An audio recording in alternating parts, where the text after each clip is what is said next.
Chery has done it again, underpricing and over-delivering on their latest Tiggo product. This is the REV CDM. It is the latest and greatest 7-seater to come from the brand here in the Philippines, and it could be the one to look out for coming into 2026.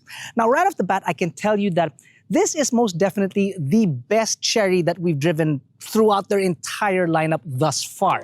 So join us today as we clue you in on how we came to that conclusion on this episode of Behind the Wheel.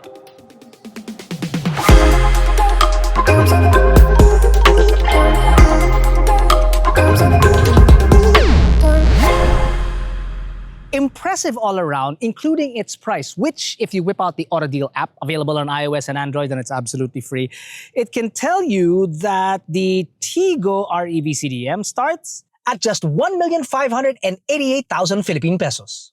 But do check our app because you could possibly get this car for a better price. It starts there, but mind you, this is a plug-in hybrid. Inspired, we wanted to do even more than that. We took that same 500 pesos, put fuel in the car, but also accounted for the electricity that it needs to charge the batteries. And let me tell you, this car is a tough nut to crack because we're still using the fuel and charge from yesterday's shoot on today's drive. And if you'd like to see the results on that video, well, of course, the links are found down below. And all that starts with a 1.5-liter turbocharged gasoline engine that produces 201 horses and 310 Newton meters of torque, which is paired with an electric motor. The electric motor is fed by an 18.66 kilowatt-hour battery, which on its own, Chery says that it can do up to 130 kilometers just on pure electric power. Now, Chery also states that this vehicle can go up to 1,400 kilometers on a full tank of gas and a full battery charge if, of course, you don't drive like a maniac, aka Earl. However, we did need said maniac because when we wanted to do our test with this vehicle, we asked Chery for this to have no charge and zero fuel inside the tank. Unfortunately, Chery, being the gracious people that they are, gave this vehicle to us with a full charge and a full tank of gas, which meant we had to hand it to Earl to drive like said maniac around the city and God knows where else to use everything up for our future video. Even with him at the wheel and a heavy foot, he was still doing 15 kilometers per liter inside the city and 20 kilometers per liter outside, which was already crazy. However, with our testing, we were able to do 35 kilometers per liter out on the highway. Whoa! So safe to say your fuel efficiency numbers will fall very well in between a maniac and what we did. So who's that? Jack, a normal person. LEDs and DRL lead the way with a large grille up front that is completely covered with a slight slit at the bottom to allow air in for the internal combustion engine. Up on top, you've got roof rails that guide the massive panoramic roof, and then just underneath that, you've got chrome accents that go around the window sills. Repeaters and cameras can be found on the side mirror, which sit all above 200 millimeters of ground clearance, thanks to 18-inch wheels wrapped in 235/55s. Oh, and before I forget, door handles that automatically pop out like a magic. On its rear, it's got a handsome set of lights. It's got a light bar that stretches the entire width of the car and a pair of the most unique and largest third brake light I've ever seen in my life. Also, bit of a miss here. It has two fake exhausts, which is strange because it has two real exhausts underneath. Kind of a miss, I think. Open the third row. Now, while we don't have exact figures, as you can see, this is our hand-carried luggage. This is the charging bag, early warning device, fix the flat kind of a thing. So there is a decent amount of space here. When you fold the third row, yes, because it is a 7-seater, you can just about squeeze in a pair of balikbayan boxes in there, which is already a lot. Then if you need even more space, fold the second row, and then you can fit yet another pair of balikbayan boxes in there. Can get in. Thigh support is, yeah, just as like your average SUV. Kind of tight actually here. It's a bit tight, okay? Elbow room is a bit tighter and also. Toys include just cup holders on this side and on that side. So if I were to pull the chair back, well, there's a lot of room so long as the people up front are actually very generous. There you go. So that's a bit tight. So really, it's much like any other 7-seater SUV that we have out there. While the Tiggo is a crossover, the third row is more like that of a PPV in the Philippines, where it's kind of a bit on the tight side, better for smaller passengers because the thigh support and the headroom is not all that great and there's not a lot of toys back there. But the main view obviously will be this, the second row. Plenty of room to go all around. That's my normal driving position. Knee room is actually pretty darn good. I can put my feet, stretch my feet a little bit more. Headroom is quite good. Look at that. Even though you have a share of the beautiful panoramic roof. If a third person were here, also no issues because there is barely a center tunnel. It's like midge. And you have 2 air vents directly in front of you as part of your toys. Other toys in here include 2 charging points found directly underneath a Type A and a Type C, bottle holders on either door, speakers on either door as well, and of course, a center armrest with 2 cup holders that surrounds it with piano black. Now, I don't know if you've noticed, but the car isn't decked out in leather. Yes, there are leather strips that can be found ever so slightly around the car, but it's predominantly this suede material, which is actually pretty cool, meaning it keeps you cooler than leather seats. And when Earl is driving around like a maniac, it kind of keeps you in your chair. As does the headrest, because it's got this conformity to your head, so that even if Earl's going ape, you won't go ape. Ah! Also, I'd like to point out that the current rival of this vehicle would be the Sea Lion 6, because that too is a plug-in hybrid electric vehicle. However, this I would say has a bit more space in the fact that it has 7 seats. And as a 7-seater owner myself, although I don't necessarily use it all the time, I like the fact that it's there just in case I need it. And in turn, it also provides me with a bit more cargo space. Know what I mean? Up front, you're greeted by 2 pretty large screens. Your infotainment is what I'm assuming to be about 8 or 9 inches. It's fully colored, and all the information that you need is obviously directly in front of you. You have buttons on your steering wheel for your audio and your cruise control, which is adaptive, by the way, because this has a suite of advanced driver assist systems. Your rear view mirror tints on its own, which is actually pretty cool. And of course, you've got your controls for your, not just your panoramic roof, but this is actually also a sunroof. I have to start the engine or start the motor to open that.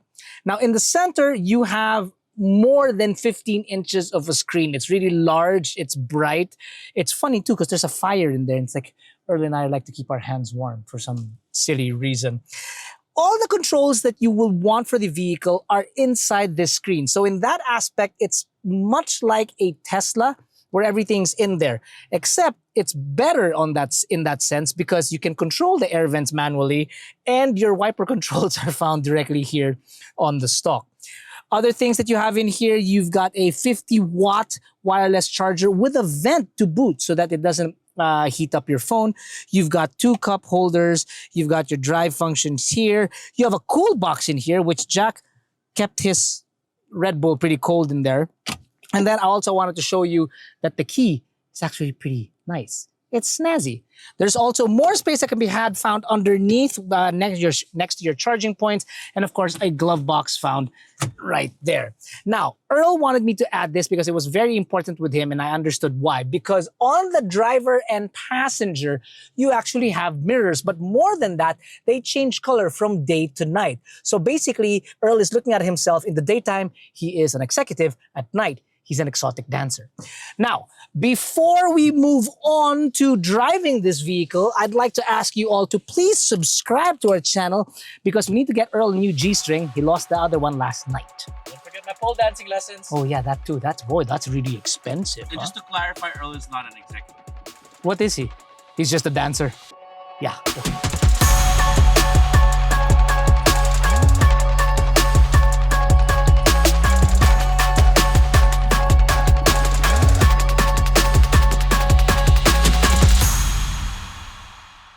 However hard it was to run the range down, which by the way is a great thing, the car is exceptionally easy to drive. Whether it's the smooth motor, the quick acceleration, the comfort for the driver and the seat, it's just it's really just a very, very easy car to drive. There's also a ton of driving modes that you have inside this car, whether it's to drain the battery or in eco mode, or there's a manner that you can which that you can extend your battery life as best as possible. Then there's also the fact that it has drive modes in the form of eco, sport, and normal. So there's a lot you can do to basically change it in the manner of how it is that you're going to be driving that particular day. If you're feeling sporty, sure. If you're feeling cheap like me, be tipid, yeah, Eco Plus is the way to go. There's even a braking pitch control, which is to say that when you activate it, it makes sure that when you need to brake the car as quickly as possible, it doesn't exactly dive forward. And you can really feel it working because when you turn it off, you do kind of lift a little bit. Brakes are pretty strong here.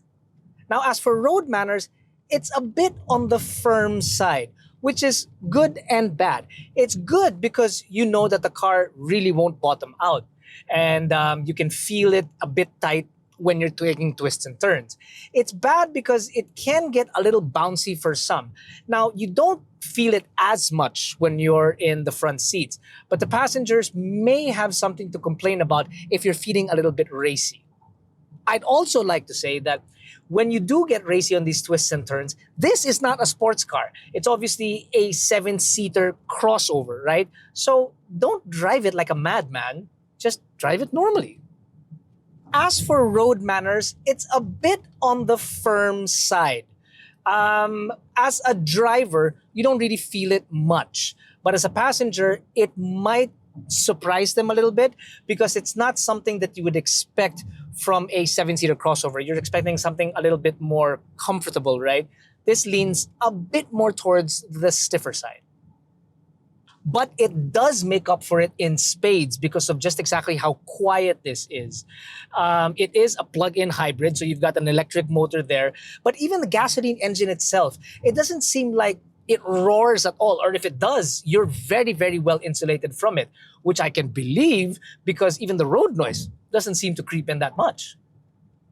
Now, handling-wise, the car feels very planted, even at speed, which is really great. The steering is quite light. You have the option to make it as heavy or heavier than you want it to be. So it's really tailor-suited for the driver. With that said, this does have 200 millimeters of ground clearance. So it's a bit high off the ground. So body roll will be apparent if you get a little too racy around twists and turns. Power comes through almost immediately, even in eco mode. I mean, this is, after all, an electrically biased automobile. And when you punch it, it really does go. However, if you're not used to it, and I noticed this when I was in traffic, it does tend to move forward a little more than you expect it to. So you kind of just pop on the brakes a little bit. But once you get used to that, it's not an issue. I mean, really, when is it ever an issue when you have too much power? Never.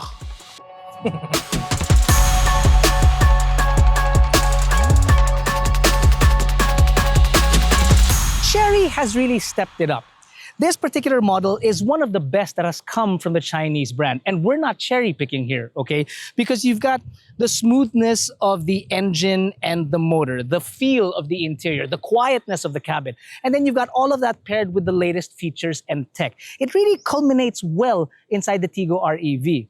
And again, there's the price. 1,588,000 Philippine pesos. You know, I'm starting to wonder if Chery is actually even making money off of this because that's really a good price.